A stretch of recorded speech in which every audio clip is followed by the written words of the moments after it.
Hi and welcome back. Today we're going to talk about the start and the finish of your speech. We're going to talk about how do you open with excitement and close with impact.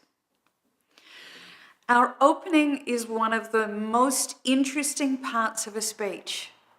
So many speakers get up and they start thanking for the introduction, thanking the sponsors, thanking everybody. And you can almost feel yourself starting to disconnect as they start speaking. So how do you engage an audience and get them to want to come on the journey with you? Well, you start differently. Maybe you start with a humorous or a suspenseful story. Great word. You build a suspense. You create an opportunity for them wanting to listen to you.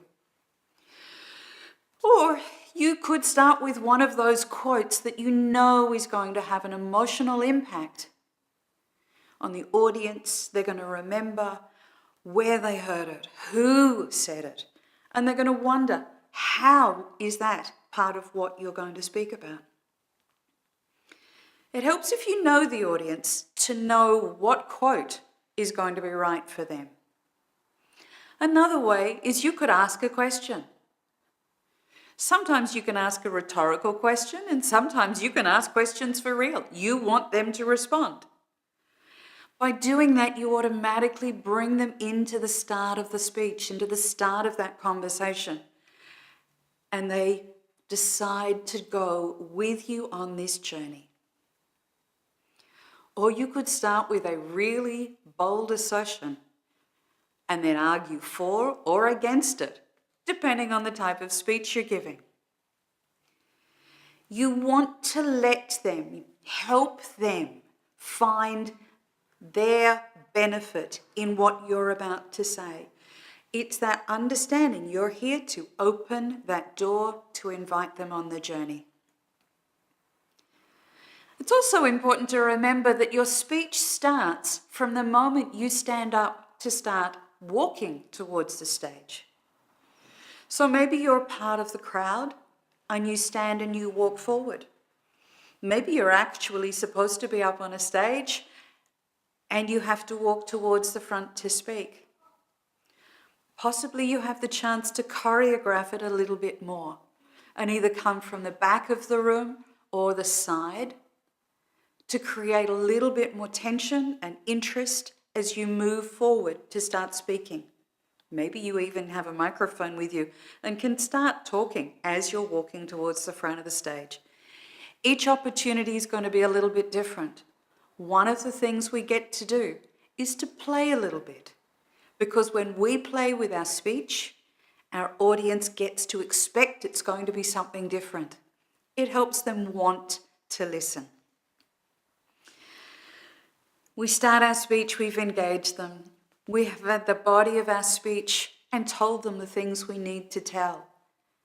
So how on earth do we close so that they know, and we know, that we're finished? There are 4 tools that are often used.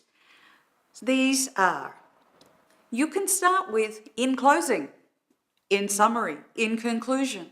We can use our words that are very simple triggers for people to understand it's almost finished. You can go back to the main points of your speech. What was it you want them to remember? Because if they've heard it and you remind them, it's more likely to stick in their mind. If it's appropriate, you can ask questions.